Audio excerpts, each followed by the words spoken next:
这是俄罗斯电影镜头下浪漫到极致的冰雪童话。美丽又温柔的富家小姐爱上了底层人家的穷小子，为了能和相爱之人厮守终生，春心萌动的两个年轻人不顾一切挣脱层层枷锁。有人说这是俄罗斯版的泰坦尼克号。电影中那些唯美的场景让人如痴如醉。为了让这个冰雪童话看上去足够浪漫，背景选在了1899年被冰雪覆盖的圣彼得堡，富丽堂皇的恢宏宫殿，漫天飞舞的纯白雪花。这些年来，大毛的审美一直在线，即便只是欣赏家人美景，这部电影就绝对值得你去观看。而男女主的爱情故事就在这皑皑白雪覆盖的凛冬中舒展开来。女主艾丽莎有着如天使一般的容颜，可生在高官家庭中的她注定要成为联姻的牺牲品。那一年，父亲私下帮她订了婚约，她必须嫁给伯爵，成为他的妻子。从此她便没了自由，整日被软禁在狭小的房间之中。出国留学是她的梦想，然而父亲却是个思想禁锢的老头，国家也从未有女子上学的先例。好在从小一起长大的仆人总会偷偷给她带些书籍，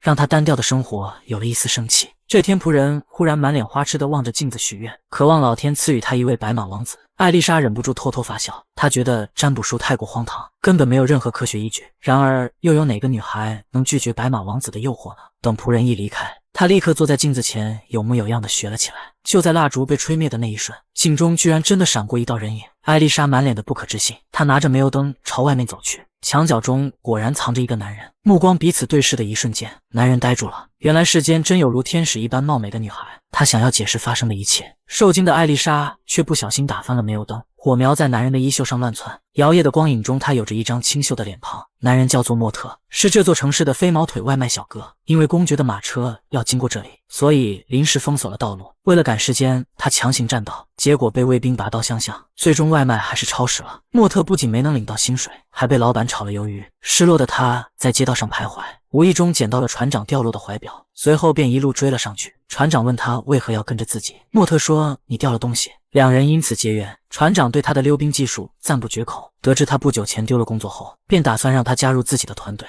傍晚，莫特按照约定来到郊外，他怎么也没想到，船长所谓的生意竟然是当小偷。虽然他们只针对黑心的富豪下手，但耿直单纯的莫特却无法接受。为了能够让他入伙，一行人带着他来到公爵府，打算帮他出口恶气。在这里，莫特第一次见到了清纯的艾丽莎，却也因此闹出了不小的动静。所有人逃也似的向外跑去。艾丽莎对这个穷小伙产生了浓厚的兴趣，他们的命运也从这一刻开始紧密相连。莫特的父亲是名修理工，长期的劳作让他干渴不已。两人来到医院，一番检查后，医生却说没有治疗的必要了。原来父亲得了肺结核，并且是晚期，可莫特不想就此放弃。医生说只有国外才有治疗的手段，而且费用相当高昂。为了给父亲治病，莫特考虑良久，决定加入船长的团伙。他开始学习偷窃的技巧，尝试与别人进行配合，一切都很顺利。首次行动就收获满满，他们从一个男人的口袋里意外获得了2张帝国溜冰俱乐部舞会邀请券，这可是上流社会的高端场所。船长认为机会难得，绝对不能错过这次发财的机会。他带着莫特一起混进了舞会现场，两人身穿高档衣服，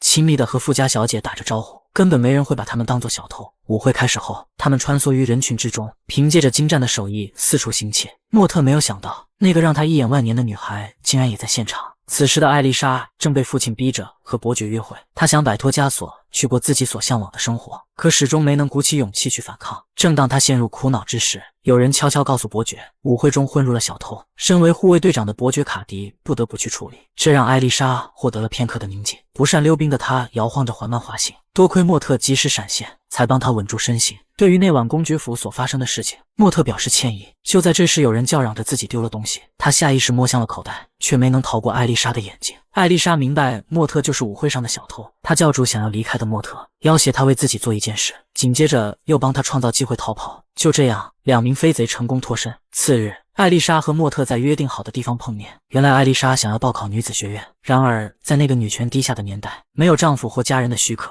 是不可能成功入学的。逼不得已的艾丽莎只好让莫特冒充自己的丈夫。学院问他们是在哪座教堂举办的婚礼，两人的回答不一致，瞬间就露了馅。艾丽莎的计划全部泡汤，她抱怨莫特作为一个小偷，竟然连个谎都不会撒。虽然事情以失败告终，但艾丽莎还是取下自己的耳环作为报酬，递给了莫特，并说：“就当是我不注意被你拿走了吧。”望着手心中的耳环，莫特觉得他对自己可能有所误解，于是一路小跑追了上去。没等艾丽莎做出反应，他就上了车，随后解释道：“自己偷窃的目标全部都是压榨劳动人民的富豪。”艾丽莎想反驳，却又无言以对。她对莫特的态度也在潜移默化地改变着。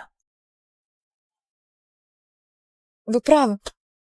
Я действительно ничего не знаю о жизни бедных людей. То есть я хотела сказать обычных.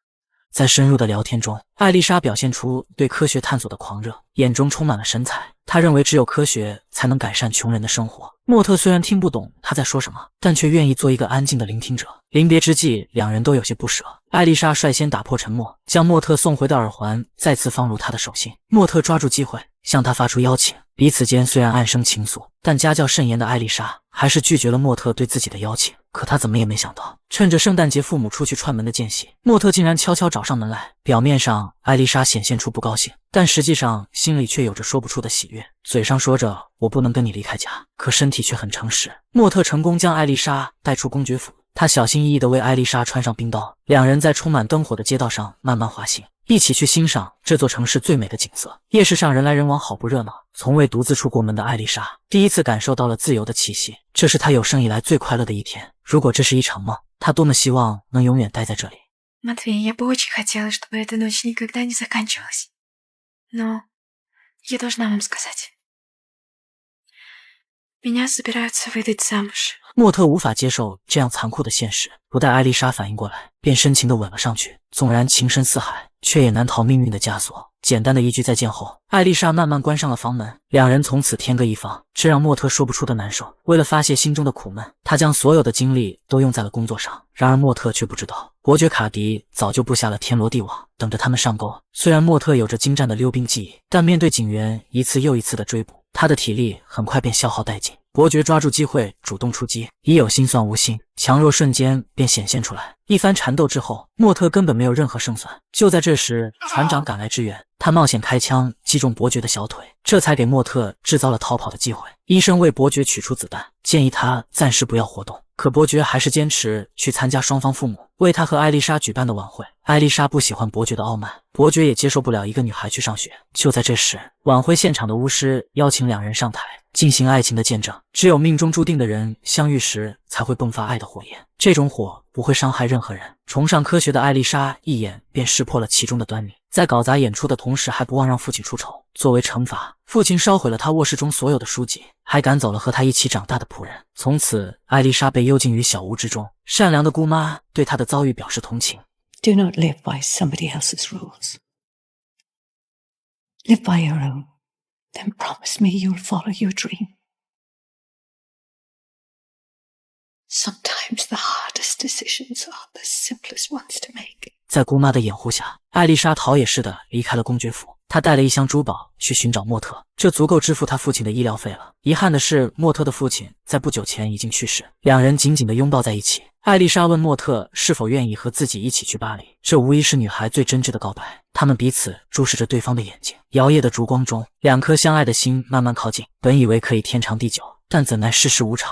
伯爵带着大队人马将废弃的船只团团围住，原来是有同伙落网。他经受不住残酷的刑罚，交代了一切。见船长迟迟不肯举手投降，伯爵一声令下，警员立刻开始泼洒汽油，熊熊烈焰迅速蔓延开来。弃船逃生的飞贼都被一一抓住。船长要将艾丽莎当作人质去进行交换，他挥拳打翻阻止自己的莫特，随后举枪对准艾丽莎，要挟伯爵放了自己的兄弟。当伯爵看清艾丽莎的状况后，立刻下令放人。船长看到同伴被释放，便用绳索小心地将艾丽莎送往地面，不料顶端的麻绳却被烧断。千钧一发之际，莫特抓住了绳索，艾丽莎成功获救。伯爵命令手下开枪，一个人都不能放过。船只很快就被烈焰吞没，四周的坚冰开始融化。船长打算与船共存亡，他掩护莫特先行跳入大海，自己则朝天鸣枪，吸引所有人的火力，只为能帮莫特争取一丝生的希望，也算是对得起自己这个兄弟了。船长的尸体渐渐沉入深海，莫特却无能为力。艾丽莎则心如死灰，双目无神。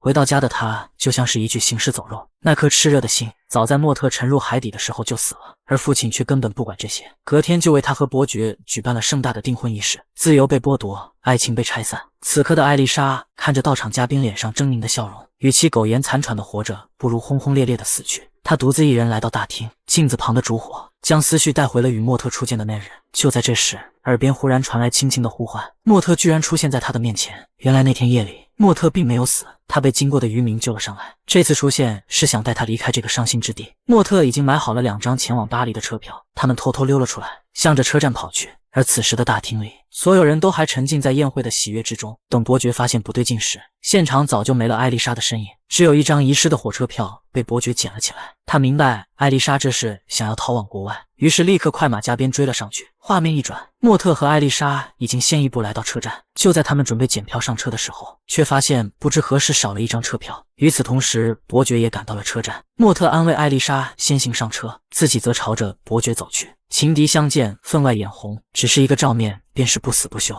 幸福美满的生活就在眼前，他绝不允许有人将其夺走。伯爵很快便落入下风。莫特成功拿回属于自己的车票，但此时的火车已经启动，他用尽全身的力气向前奔跑。好在火车提速需要一定的时间，莫特险之又险地跳了上去。就在这时，身后的伯爵举枪射击，莫特应声缓缓瘫软在地。焦急万分的艾丽莎将他拖进车厢，发现他的胸前并没有血迹，原来是父亲送给莫特的溜冰鞋，帮他挡下了那颗致命的子弹。列车缓缓驶向远方，两人将在那里展开全新的生活。时间一晃，多年过去，艾丽莎终于实现了自己探索科学的梦想。顽固的父亲因思念女儿赶来探望，父女二人在这一刻冰释前嫌，重归于好。如今重回故里，当初外逃的两人已经变成了3口之家。终于苍天不负你我，让有情之人得以团圆。现实中，很多人因压力而做出妥协，过着自己所不想要的生活，残酷地放弃了对梦想的追求。愿你历经千帆，不染岁月风尘；愿你步履所至，总有繁花似锦。